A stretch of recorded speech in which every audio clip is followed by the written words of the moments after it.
back. Trauma behind the badge. The boys are back here.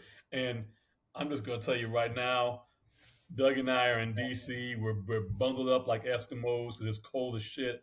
We're not used to it. You see Doug there with the beanie on. It is not. It is not. And Chris, you can. You know what?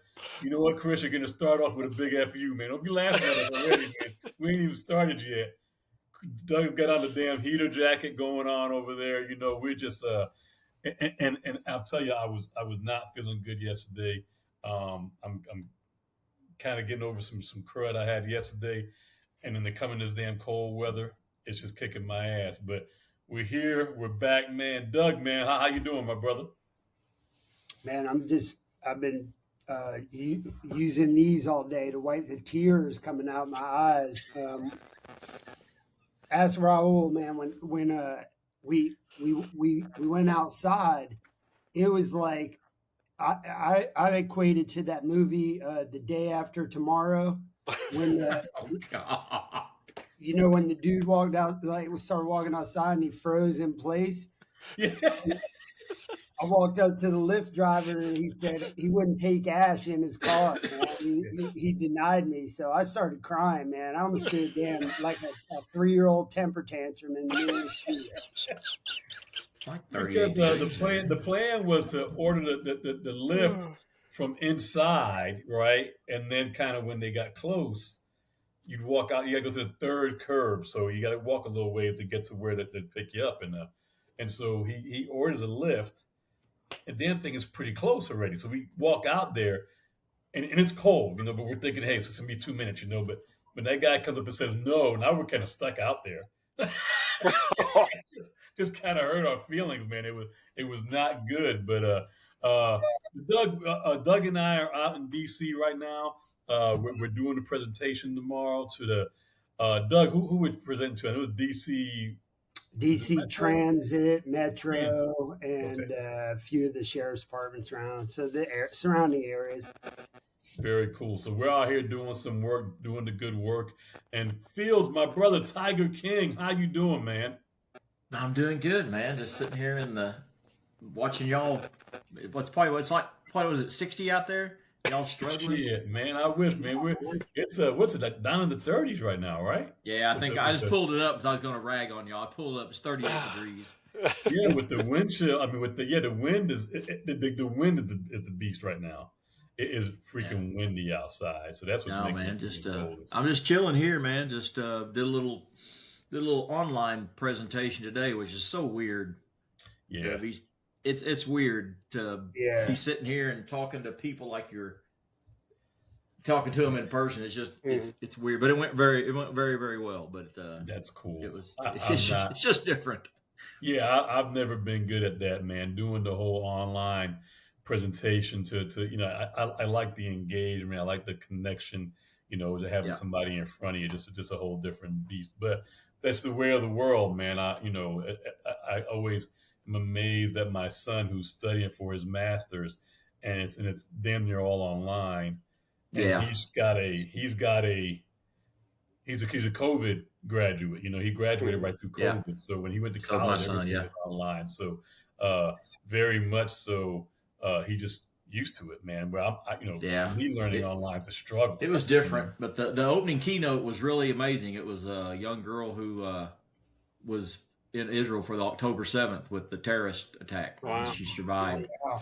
and was actually taken hostage. It was really good to listen to her. So Wow. it makes me think, boy, I do a lot of complaining. I got no reason to be complaining, Yeah. man. Yeah, you and me both, man. I hate when I hear other people tell their stories. I always sit there. Yeah, the whole time. it takes away my pity party. I hate Yeah, it. it does. I'm like, man, you need to. Oh, man, I heard a Yeah, girl story be recently quiet, that man. made me shut up. Well, hey, our brothers. I know Rich. He's busy doing some stuff at the commitment, so he's doing good. And Scallon, man, let's say a prayer for Scallon. I believe he's up in Jersey, snowed in right now. Oh yeah, I'm hoping he's got power. I haven't heard from him, but I'm going to be hitting him up periodically to make sure he's okay. I'm sure he is. Just probably snowed in right now. So the prayers out to him and his family and make sure that they're okay. So with that being said, our guest tonight, is the one and only. Well, let me say this. Let me. This is probably one of the hardest working dudes that you're ever going to see in first responder world, especially when it comes to mental health and first responder world. Because Chris Workman, I mean, you are everywhere. I don't care where we go, there'll be a Chris Workman sighting, and you know, and it's always and like you just said to me, Chris, like everybody knows some of your story. Everybody does know Chris Workman, man. You've been doing it for a minute and doing it the right way, and that's why everybody knows you. But Chris, man, thank you. Welcome to the show, man. I appreciate having you. Appreciate you taking a few minutes with us, man. I can't tell you enough, man. How you been doing? I'm doing wonderful, guys. I am so excited to have this opportunity and trauma behind the badge being back in the house. I like this. I like this. I'm feeling good. You know, you guys are doing, you talk about me, like you guys are doing some stuff all over the place myself because I watch it. Trust me. You guys from the beginning, and I got to say this, I tell you this all the time. We've known each other for quite a few years now. This inspiration comes from all of you. I'm going to tell you that because the things that you've done for me personally, that's where that comes from. And I learn from people who are authentic and really give a shit about people. And that's why I kind of try to carry that along because you guys have brought that out of me. And so I got to thank you for that because you know what? I've turned, no bullshit. Like you guys are no bullshit. I'm no bullshit. And that's the way this works. And we know that. And we know that. And I love you guys for that. You guys are real deep in my heart all the time. And I appreciate having this opportunity to break it down for the people on trauma behind the badge, man. I'm ready to go. We can get this stuff nuts, crazy, whatever you want to do. Well, we appreciate you, man. And we have a saying on the show, real recognizes real, and we recognize you as being one of those real people, man. But Chris, let's just pretend, though. Let's just pretend that somebody doesn't know you, right? And they don't know your background. Tell us a little bit about where you come from, man. How'd you get into the first responder field and what you did in the first responder world? So, like, I'm up there in age. I'm gonna be 58 in August, so I've been around a minute. I haven't. I dabbled my toes as the firefighter in the beginning, and I did that. Really, you passed the test for the firefighter? Yeah, they said I had to. I couldn't be a police officer, so they were gonna just let me be a cop or a firefighter first. So I had to. It's like when you go to school and you can't pass the SATs, and they tell you got to go to a junior school before you become the man. So that's what I had to do. Right. Okay. The first time I've heard it like that. Okay, I appreciate it. So, here he comes. He's getting on. All right, man. Glad to see he's getting on. Scal's getting on. Yeah. Hey, what's up, brother? Hey, Chris, we're gonna come right back to you, man. So just hold where you're at. Scal, we were just talking about you, brother. Are you okay, man? Everything going good up there?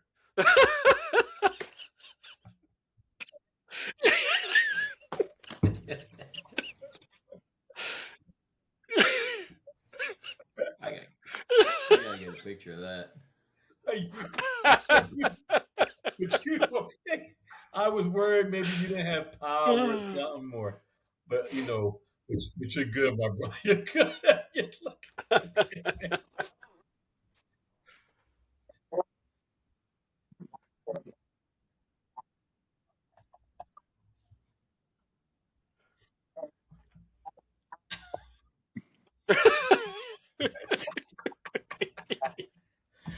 Hey, well, we're glad it's to cold have as you, man. shit. We appreciate you being here, and we're glad that It was you're okay, sunny like man. an hour ago, and now it's just kind of making the sure fucking our North thoughts Pole. with everybody in the Northeast. We're in DC, so we're not too far from you. Doug and I. Yes. Nah, Right, and I thought nah. you two were there. I'm like, oh my god, I think he's in Jersey right now. So, And then of course, as you know, whenever something goes down, I had like 15 different things kind of hit me at once. I sent you the text about right. Okay. like. All right, cool. So we're gonna get back. We got Chris on, man. And Chris was trying to tell us a little bit about himself. So he first said that in the beginning of his career, he basically couldn't pass the police test, so he had to go and be a firefighter. That's where we left off right there. Go ahead, Chris. Well, I sent you. Well, so total, Chris. I said, you know how you go to college and you can't quite make the upper college, so they tell you got to go to junior college first. I was supposed to go up there. Chris, no slight to you, brother. I respect you, man. I respect you.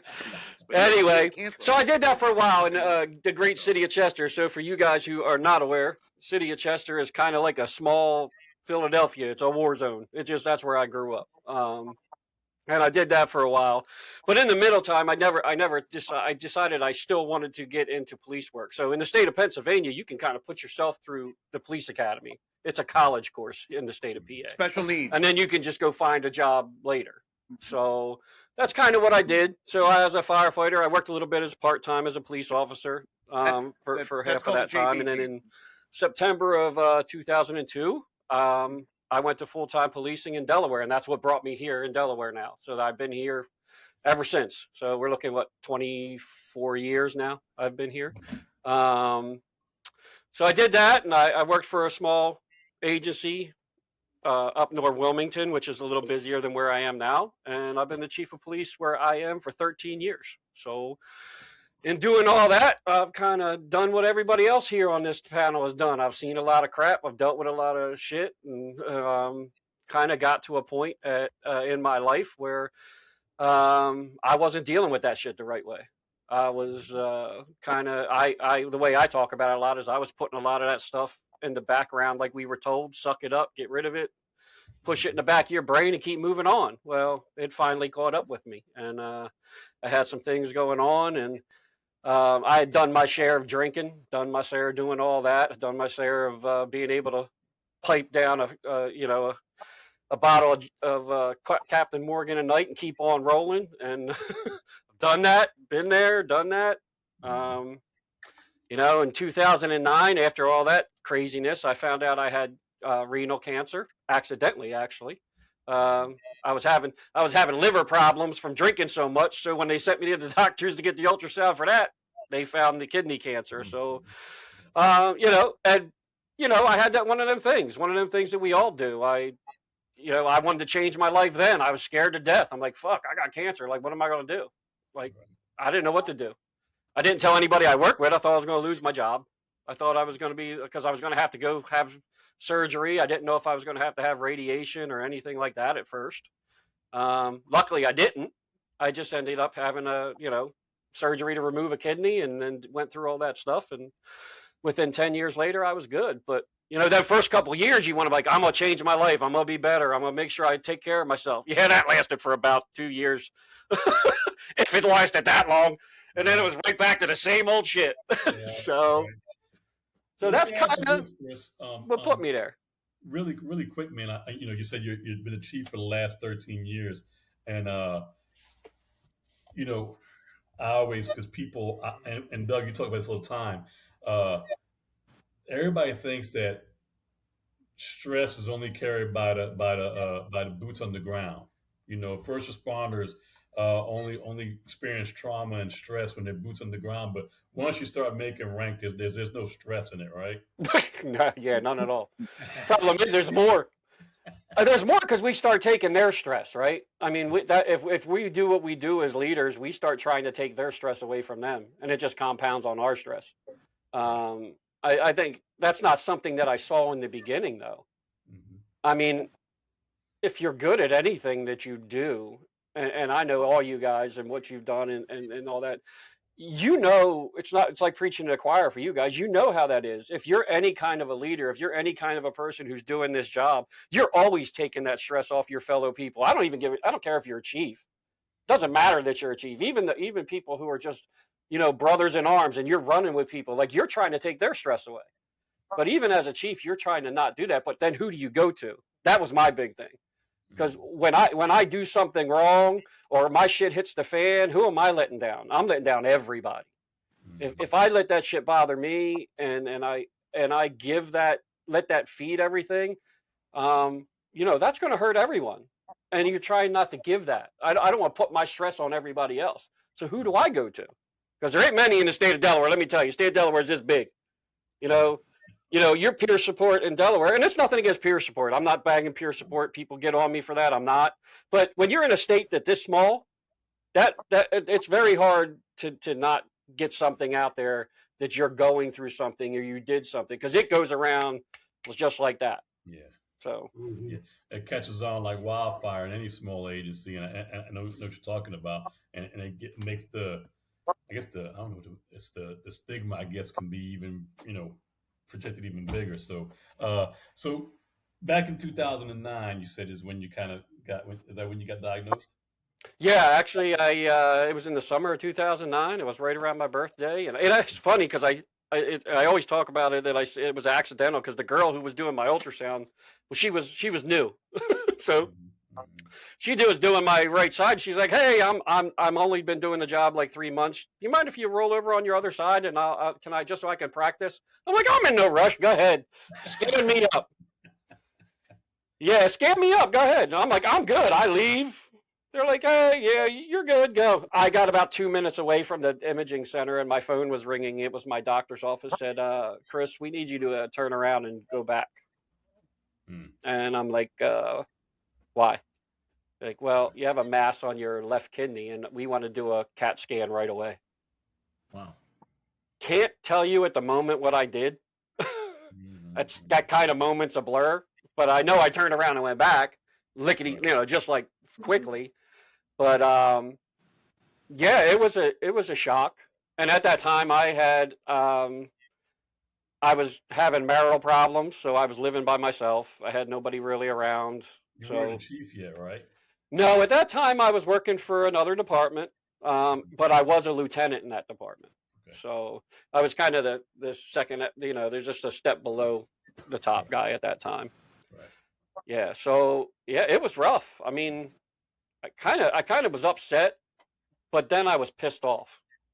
Mm-hmm. Um, that's kind of, and the way it progressed was I just didn't know what the next thing was going to be. Like, there Right. was nobody I could talk to go, "This is what's going to happen next." Mm-hmm. The fear of everything that people tell you about cancer. And I had friends who passed away from liver cancer or other cancers. Like, am I going to die? Right. Like, what's going to happen? What's next? I didn't fucking know. I didn't know. How did you deal with it though? What was the? Well, as I said, I kind of got pissed off. I mean, I was upset at first and had them feelings of not knowing, but then I actually got mad and I just wanted it the hell out. Like, Right. I just wanted to do everything that I could do to get rid of it as quick as possible. So, they're like, "You need to go to a urologist. You need to do this. You need to do that." So I'm literally on the phone driving down the road going, "Hey, calling a urologist trying to make an appointment. Can I come like now? Right. Like, can I come today, right now, like this moment?" "Oh no, we have an appointment in 2 weeks." I'm like, "Dude, they just told me I might have cancer. I want to come today." Right. So that all of that feeling went to, I then just wanted to find out, how do I fight it? How do I get rid of it? How do I deal with it? And then the flood started coming in of what's going to happen with my job. Right. Like, are they going to hold this against me? Am I going to be out of work for years? Like, what's going to happen?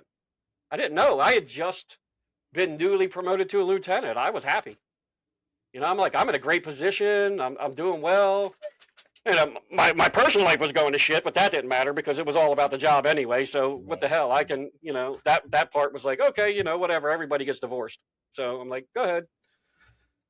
But it was a long process, and it was a long process. And the worst thing that I look back on now through some of the things that I've been doing and trying to look, I say, I call it cleaning out my closet. You guys know that, like, just Mm-hmm. going back in my life and seeing these things of what I actually did and how I went through it. I like wish I would have talked to people. Yeah. I wish I would have reached out to someone. I wish I would have been able to be that person that accept the help that people were trying to give me once they found out I was dealing with that, because I Mm-hmm. didn't allow it to happen, because I didn't want to show them that I was weak. Right. And so what happens then? I mean, you get, I'm assuming surgery, treatment, radiation. You go through all that. How long did you stay in that same department? So I was in that department until 2011. So wasn't long after after I was diagnosed. After I went, they actually didn't schedule. I went to the doctors. They didn't schedule my surgery until March of 2010. And I'm talking to the doctor, and I'm going like, dude, I want this out tomorrow. Like, I don't want to wait for this shit. But he's like, no. And there's a funny thing that I talk about once in a while, and that's where this came from, and it kind of is what started Deep Blue off when I started. That was the doctor that I had looked at me and went, "You're not going to die. This didn't happen overnight." And he looked at me in the face and said, "You have had this for a long time. You just didn't know it." Mm-hmm. Mm-hmm. And when he told me that, I was like a little, I kind of calmed down a little bit. And then I looked at him and said, "Is there anybody that has had this or had this surgery that you can put me in touch with that be willing to talk to me so I can know what to expect? Because I know what you're going to tell me, but I want to know it from somebody who went through it." Yeah, from a different perspective. Yeah, Yeah. for sure. Was he able to do that? Yeah, he did. And I actually got in touch with someone who said, yeah, this is what happened. Well, unfortunately for me, they do it laparoscopically now. So you don't end up with this scar that goes from your belly button to your back. So it actually, the recovery was good. But you go every 10 years or every year for 10 years and they check on you. And you have to make sure you check all your levels and all that stuff. And I can tell you this, that was probably just as stressful as people telling you had cancer, because every sneeze, every cough, every time you felt bad, you didn't know what it was. I mean, you weren't sure, if it was good, if it was cancer coming back, because I would think that for at least the first couple of years, every time I had something that felt like, oh shit, like that's not normal. And it might have been I just worked out too hard the day before. Like it'll go away in like 2 days. But I'm like, oh shit, what is that? Like, right. But So, you kind of learn to yeah. live with it. You learn Right. to live with it. And so, just kind of fast forward a little bit. That scared the shit out of you. Scared you straight. You go into another department. How things go when you start the second part of your career? Yeah, so that was a nice reborn. I mean, to Right. get started again. And being the chief there, it's like, I know what I'm doing. I mean, this is easy. It's a small agency. I mean, one thing I liked about it is I still work. Like, I still answer calls. I still go do traffic when I want to. I still handle all that stuff. I mean, but it's so small that you're doing everything. Yeah. So in other words, I don't have a secretary. I'm doing payroll. I'm doing scheduling. I'm hiring. I'm firing. I'm handling everything that comes under the sun that comes with the job. Right. But that takes that next stress level on, right? That's what you're talking about, that next stress level where you're dealing with everybody's thing. Like people calling you going, my dog can't shit today, so I can't come into work. And you're like, there's not another person. So what do I have to do? I end up having to go into work. Like I end up, here's that pressure again of family. Here's that pressure again. But I've taken this responsibility on. So I spent most of my beginning years, like everything was work. It was just like being a patrolman again. Like the phone's ringing, I'm running out the door before I even know what they're calling for, because I know I got to go do whatever. And and everybody in the house is like, "Where are you going now? What are you doing now? Where are you like?" So you're handling everything, and you're just on eggshells because one wrong move as a chief of police, or one thing that you perceive as a slip up, you may lose your job. Like you may be done. You may be gone. Like that's career, that's your livelihood, that's your salary, that's everything. So, So it gets tough. What made you get into the mental health of first responders? I mean, how'd you kind of dabble into that direction? Well, so I had spent years and years of just putting stuff away. So my marriage was taking a hit again. Just because I wasn't sharing the things I should be sharing. I was coming home, kind of just, I was there. I mean, Doug talks about it all the time. It was kind of the same thing. I mean, I was just there. I'd come home and just not want to deal. I've done with people's shit all day. I didn't want to deal with nothing at home. I became just like a lot of us do. I just become a slug sitting there watching mindless television until I fall asleep so I can kick off and start it all over again. But it got to a point where I kind of ran out of addictions. You know what I'm saying? Like I didn't drink as much anymore. I don't keep alcohol in the house. I quit smoking like the 3 months before I got diagnosed with cancer, and haven't smoked since then. Chris, no judgment here. So then so I got to a point where things got really low. I was starting to get a lot of scrutiny from town. You know, things change. I had got accused of messing around at work, adultery at work. You know, which wasn't going on, but we know how social media is nowadays. So that took a life of its own. So of course I was like, is this the time for me to like, am I going to just really lose everything? Right. It affected everything. It affected everything that I was doing at the time. It affected what I was being. And again, we get back to, I didn't know who I could talk to about it. I didn't know who I could reach to, because I was hitting a low, and my family had gone out, and this was in November of 23. Like I can remember it like it was yesterday. So just me, where I was home, and just the dogs, and I was in my own head so bad that I just didn't know what to do. And I figured I was the person to blame, and the easiest way for me to deal with it was possibly just take myself out of the equation. So I was outside. I went outside, and it was the first time I ever felt this way. Like I was scared myself, because I didn't know what I was going to do.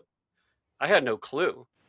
So I went to walk outside and started literally just walking in a circle in my driveway, just trying to get some sense of something.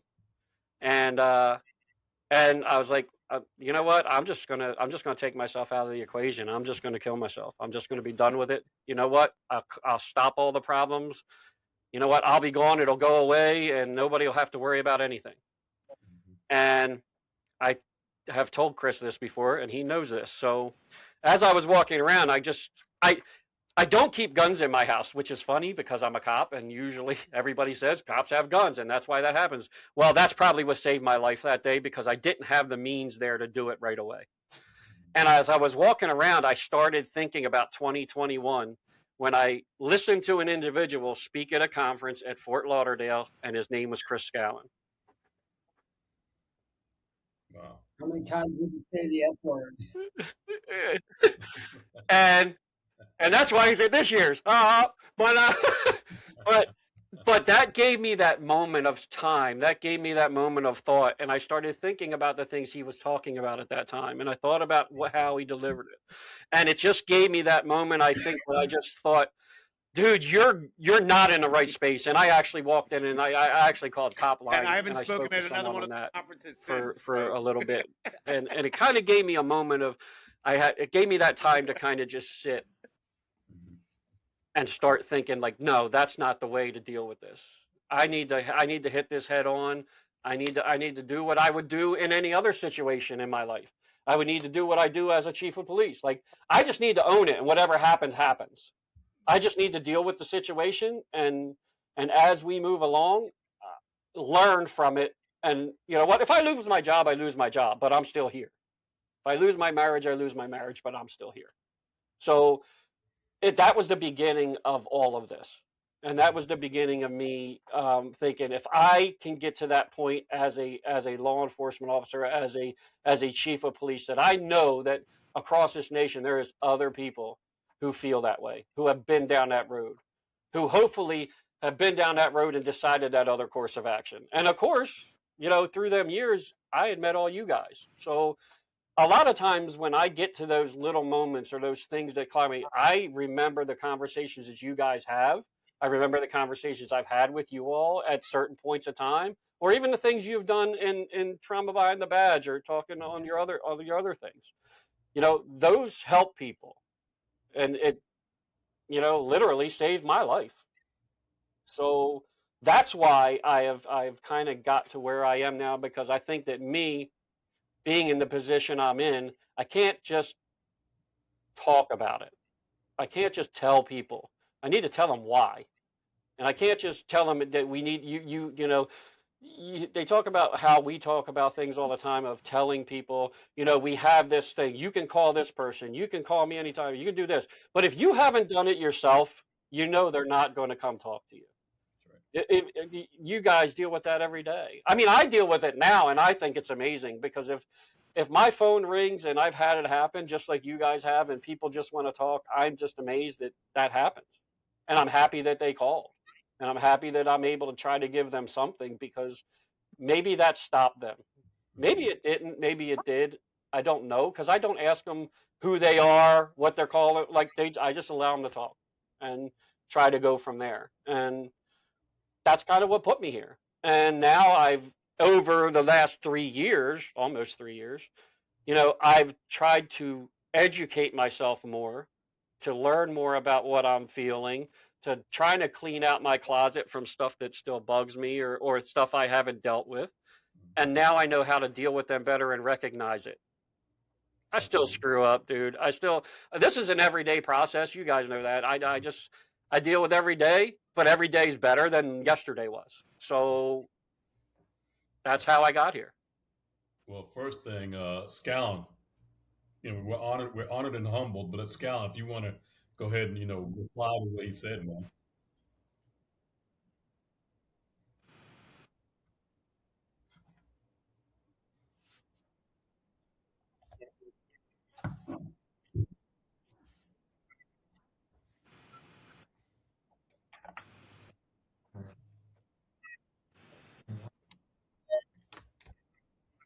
Yeah. So there's there's a couple things going on, and I think so you're in a unique position on a couple different levels. I know you're highly involved with the small rural police conference.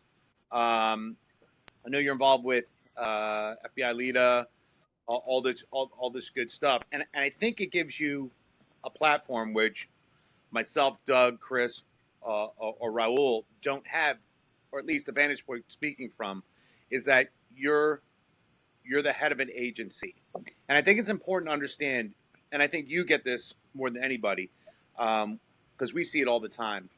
We try to help people, and I find myself at times getting very frustrated, and I use the analogy, pun intended, kind of. It's like I have the cure for cancer. I have somebody with cancer, and I'm telling them what they need, and they're not doing it, and it gets frustrating for me. But I have to remind myself, if it's not ever one encounter, it's like it's like a layered thing, a bunch of things that you come across in your life when you're struggling, that kind of the totality of all those circumstances. Like for me, it's initially meeting Doug and some of the stuff that happened, as I'm coming off a career with Chris and then Raul. So it's not like one thing. But I think what's important for you, and you've got a really good platform to do it, is understanding that people aren't always going to be at the level of ready that you want them to be, and kind of balance that with, we can't be more invested in somebody than they are in themselves, but Right. kind of understanding that's a really kind of, it's a weird tightrope to kind of walk, to be Right. understanding and be accommodating, especially as a chief, right? But also there comes a point in time where you're wearing a chief hat. You're like, all right, well, we're going to do what we can for you. And I tell people this all the time. Doing what I can for you doesn't mean that you're going to keep your job. That's not like, if you do this, you're going to keep. You may not have a job, but that doesn't mean fuck the job. I don't care about the job. It's never been about the job. And if anybody's heard me speak, I tell them straight out, fuck your job. It's, I care about you. I don't care about your job. Because if you have the skill set to do what you're doing now, with be a cop, first responder, anything, but you have a skill set to do 1,000 other things, and you'll do it. I'm more concerned about you getting healthy, but I think you're in a really good position to kind of share your story, which and there's so many stories out there that there's no competition. It sounds weird, but it's not a competition. I think it's like a force multiplier. Your position, what you went through. Those are the big worries. With the, I don't know, you had some sort of flu or cancer or something. Yep. I don't know, something like that. Right? See, you don't know my struggle. You want to know struggle? Struggle is taking your dad to cancer treatment, and he's in there for like an hour, and trying to find a fucking place to smoke by a cancer center. It's right. There's no smoking areas. It's bullshit. They don't care about us. No, but you know what I mean. Like so, like everybody brings like their own unique kind of take of what it looks like. Struggle is struggle, but it's dressed differently all over the place. You know what it looked like for Raul was differently with a family component, and what it looked like for Chris, you know, in the community that he had, Oh, and for amen. Doug, all the same. They're terrible. Like trauma is trauma, but all very uniquely different. And I think what excites me is that you're going to touch on a population, and nobody is the worst at getting help than executive level staff. Horrible, horrible. And but it's because I worked, and I'm not going to name the agency, but I worked with an agency that dealt with a mass shooting, and helping the folks out were great. But when we talked to the head of that agency, we're like, you need to talk about some stuff. They were like, take care of my people first. So I kind of understood where they were coming from, but at the same time, you can't run an agency in the midst of a crisis like that and not have that purge valve or have that kind of that release to do it. So I mean, you're one of the cases. I would put you up there with one of the folks that we dealt with. That, and I know we mention her all the time. So if you're out there, hey, hope you're listening. Who, when we were in a really not a good place, they kind of came up and were like, "Hey, man, you helped us out." And I think you fall under that you're up there with that kind of like, it made us feel really good and special to be involved in whatever small way on helping you doing what you. And now you're fucking blowing it up. Now you're doing all sorts of shit, which is I don't know. To me, I think that's at the. I said this before, but peer work or working with people in crisis, having been in crisis numerous times, there's not a lot of gratitude in it, in the sense that you don't always see the good you're doing, and so I say all the time that it's you're planting a seed for a tree. You'll not have the luxury of that shade. In other words, you're not gonna. We may not know what that feels like, but with you and this other person that came up to us and stuff like that, it kind of reinvigorates us. But that our communication and our interaction also helps other people out there. Like, oh man, everybody's coming from different spots. And to give you an understanding of how far your reach is, I was in home of the Bears in Indiana, just last week, right? And so I'm in Bears Nation over there in Indiana, Colts Bears, and one of my co-instructors, we were sitting there talking, and we were teaching Power and Peers for National FOP's Wellness, and we were talking about some stuff, and you know what they're going to be doing afterwards, and you know after the job or whatever. Blah blah. He's like, oh yeah, and I met this really good guy, Chris Workman. I'm like, fuck that guy. Don't be coming working with me, telling me somebody else is better. But this kid was from Colorado, right? So think about it. A lieutenant, a once lieutenant from an agency struggling, now in charge of an agency in Delaware, has made an impact on somebody in Virginia, Florida, Chris, I think Oklahoma, really good points in that. Colorado, Indiana, because we were talking about that after trauma's trauma. We done. all have a different So story. you may not know that, and the guys may not know that. And it's going to be relatable to different. It's not a big community, but it spreads quick. So I think and I'm just fortunate to be, you know, on the roster with some. Right. No, exactly.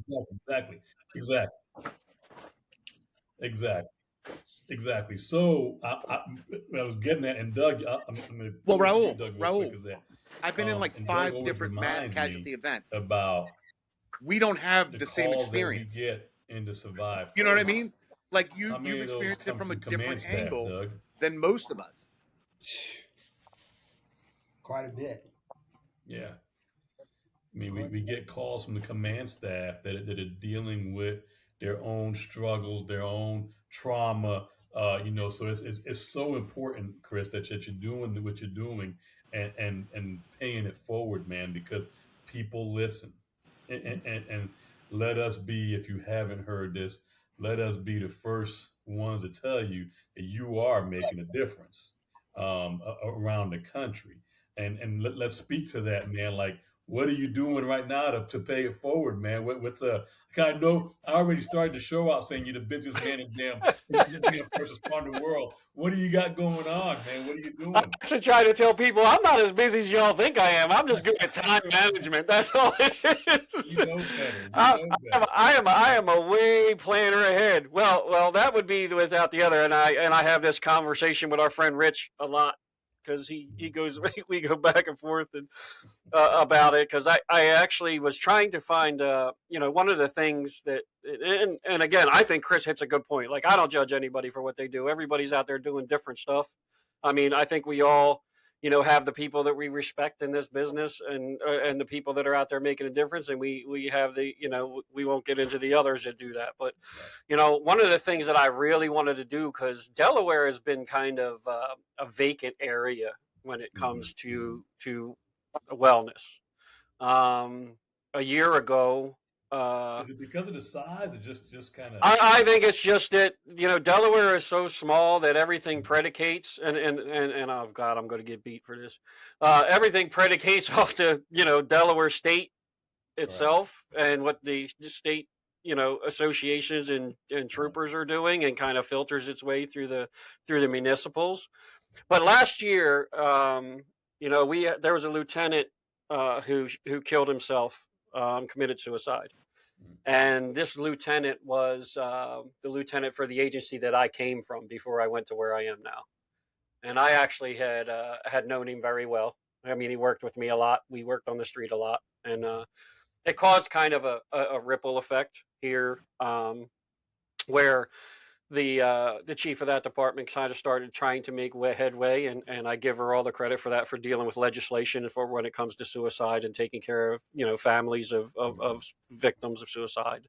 But the wellness thing was never really prevalent, and I had started trying to kind of get that going a little bit, just kind of within the municipals when I started, with Deep Blue, um, and started trying to get the message out there that we needed to have these have meaningful programs or meaningful resources for people, and allowing them to use those resources, to give them permission and not just talk about it, because I think that's what we talk about all the time. Like, I can stand in front of you as a chief, but if I'm not willing to share, and I'm not saying tell everything to your people, but if you're not willing to share that you're actually amicable to people using these resources, then they're not going to fucking believe a word you're saying.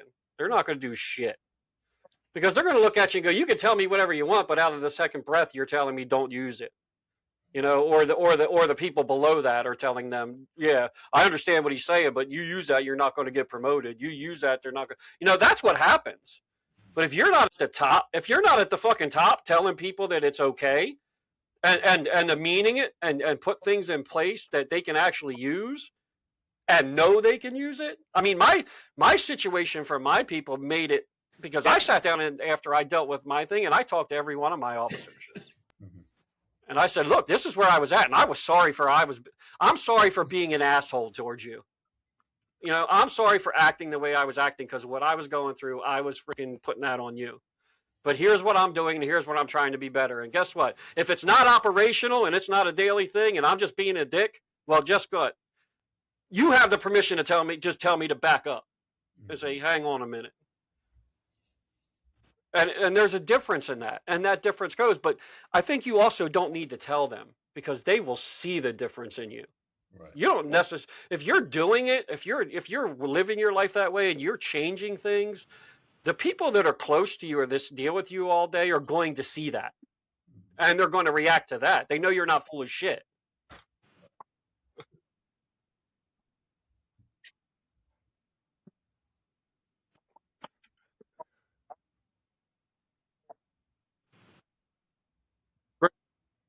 Chris, I had a conversation with a couple guys on some leadership issues that we were having at the time while I was still on the job.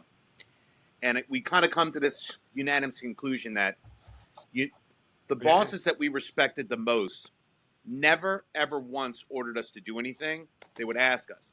but they were also the same people that never did this. Like, if you're like, hey, what are we doing? They're like, you're doing it because of this or because of my. They've never. The only bosses that did that were the ones that were pieces of shit. That were like, that you're doing it because of my rank. We would have gone through a plate glass window and through fire and through coals for a handful of our supervisors that we were lucky enough to work for, because we respected them, and we felt more shitty not doing what they asked than it's kind of hard to explain. We were having this conversation. It's what you're saying is on point. It's not what you're telling them to do. You're showing them, and showing them by merely like, this is what I did. This is who I called. This is what the process that I went through. There was so much more respect, just like the guys that we deal with all the time that are coming back from combat. The most significant, most deadliest, and most sound warriors that I've met, you'd never know what they did. They never talked about it, but they carried themselves in a manner that you're like, I respect it. And as opposed to the other folks that kind of ring bells and, hey, this is what I did, and this is all that kind of stuff.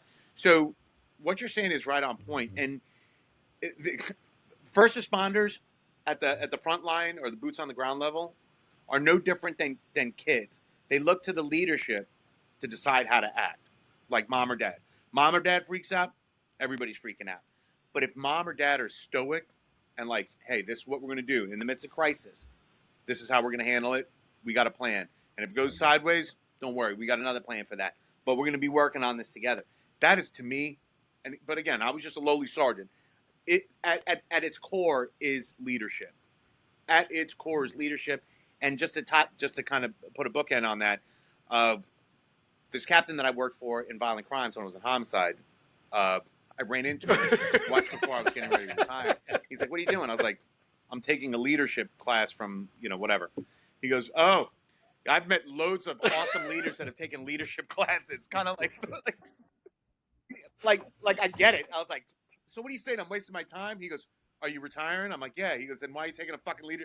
I was like, "Well, I get it, but it's that kind of, again, you could learn to be a better leader, but I think for the most part, it's kind of ingrained in us, like just our personalities, like that are just they're powerful. Like I'll throw Doug as an example, and Raul. Sorry, Chris, but when I started going like on my healthier like fitness journey, I looked at Raul's regimen, I looked at Doug's regimen.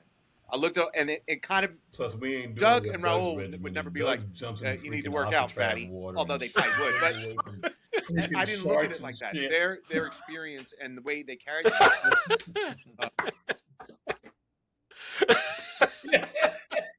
Hey, Raul, I was right there with him, tracking him on the internet. Right? I had a hot cocoa. Yeah, I was like, that's got to be this cold. piece of shit. Really? And then, Come on. I was judging him when I saw That's what I did. his pace go down. I'm like, this motherfucker. Really? You're going to slow down now? He's like, hold on a second. I've got to use the bathroom and get some chips. I'm sorry, man. But no, I went out to Oklahoma Chris, and man, ate some giant steaks with mashed I'm potatoes. sorry? So Which one? everybody, Yeah, right. I'm telling you, there's three of them on here. Chris Workman. Hey, man, so which how, one? I mean, and now you're like speaking Which one? everywhere. You've written a book. I mean, everything you're doing, man. Tell us about it, man. You're paying it forward. Like I said, you're spreading the word and the good word, man. Tell me a little bit about what's going on with you. Well, I think I was doing the podcast thing, and I was just trying to find ways that I could just try to hopefully get the word out a little better. But then I think, look, you and I were talking about this before we came on, and back probably around November, December, I just felt like I just didn't. It started to become like a thing of like, where am I at and what am I doing?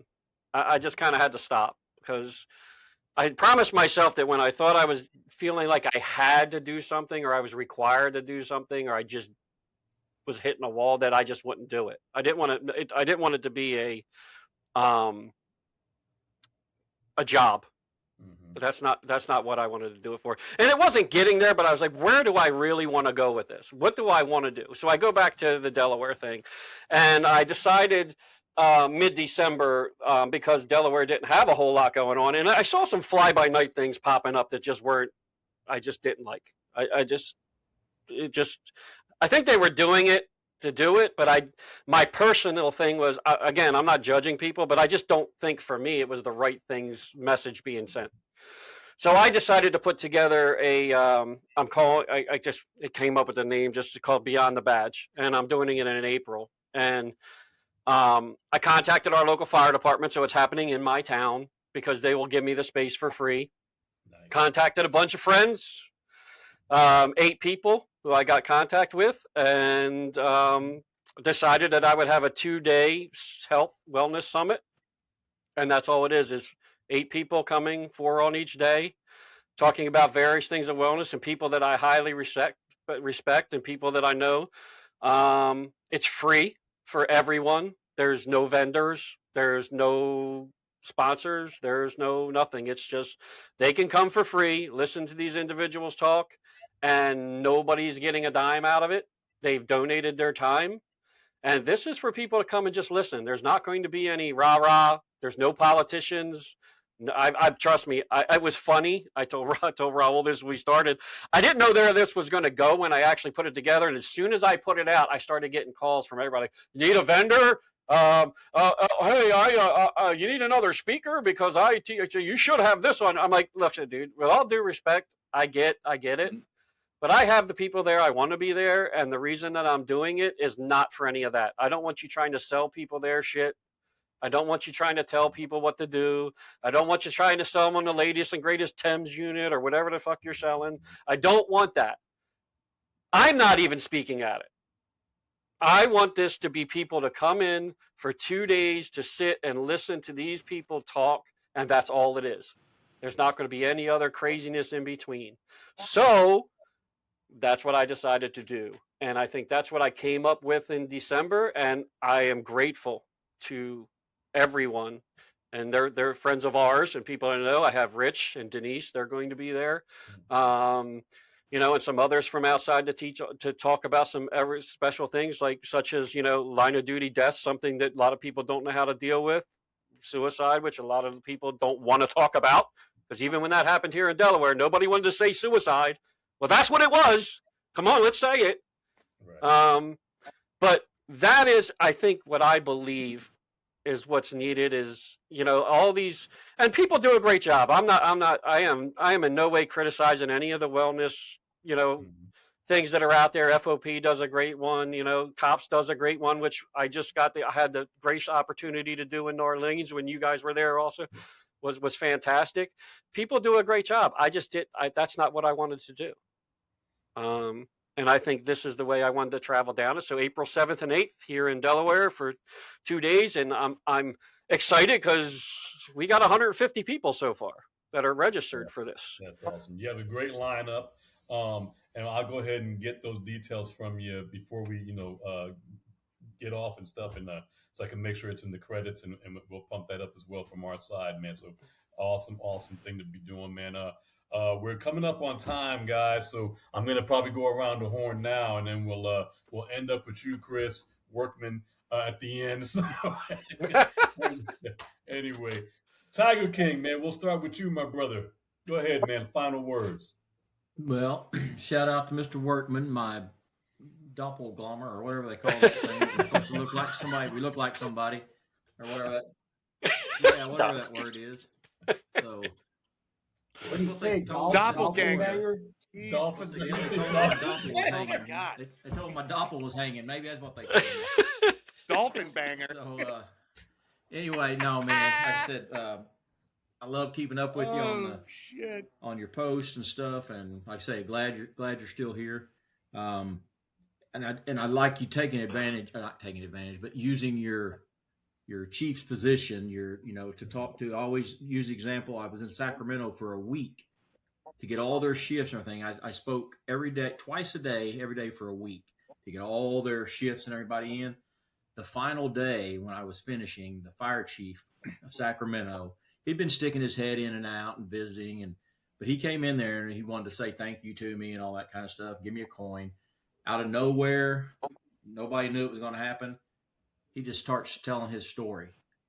And he stood up there for an hour and he broke down. He told his story. And I told their peer support guy, I said, let me tell you something. These guys and girls sitting in this room got more out of his 1 hour than they did of me speaking, twice a day for 5 days, because it's coming from, I think Rich made a good point how a lot of them they all appreciate you and love you until you're human, then they're going, well, but this guy was letting it know that he was human too. And I think that's exactly what you're doing. And like you said, the tree you may plant, you may never get the benefit of the shade from it, but you're making a difference. And like I say, we're honored to have you in this brotherhood right here. Absolutely, absolutely. Scallon, go ahead, man. Last words.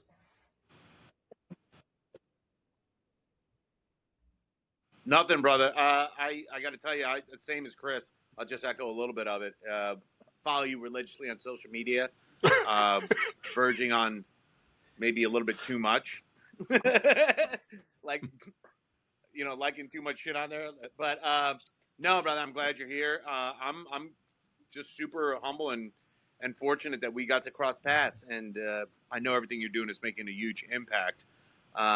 And we're all like-minded. I mean, not as like-minded as Doug and Raul with their shared sense of decor and wonderful art. That they decided to redecorate their own little man room the same. But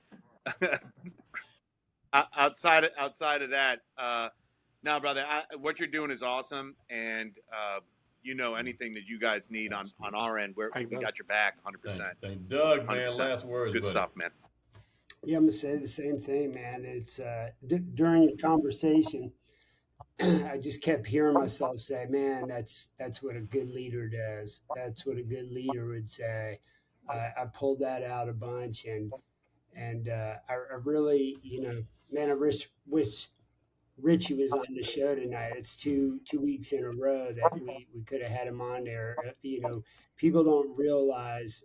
I talk about it. You guys heard it a million times about trauma is trauma. It doesn't always have to be a shooting. Doesn't have to be September 11th, Oklahoma bombing, or polls.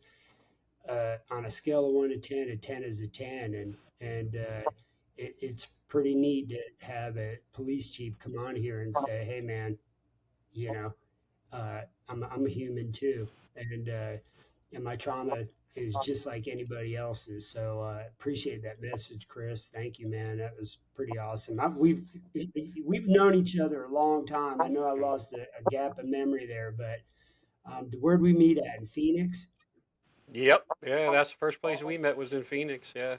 Phoenix, 2022 in Phoenix. Yep.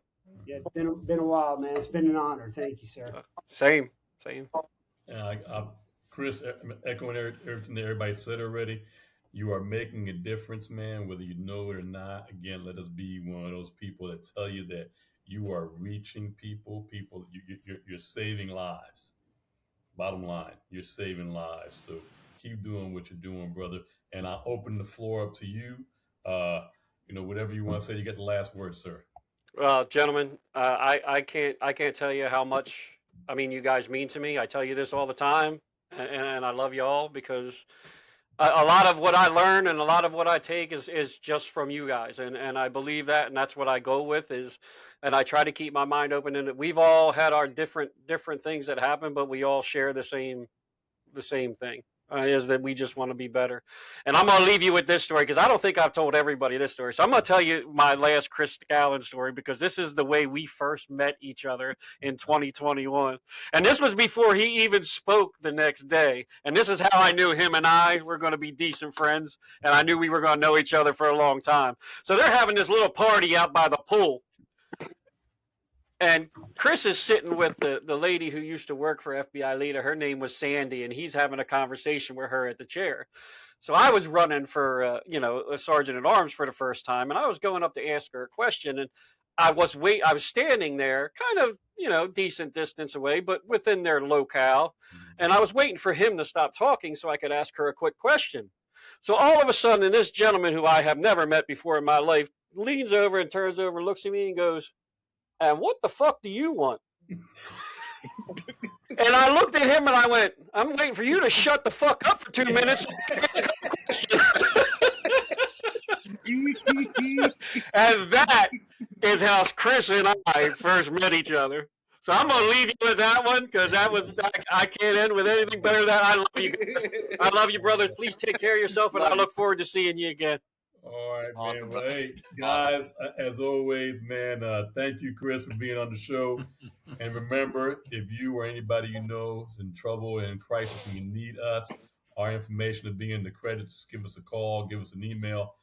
We'll reply. We'll make sure you get some help. All right, with that, good night, guys. Good night.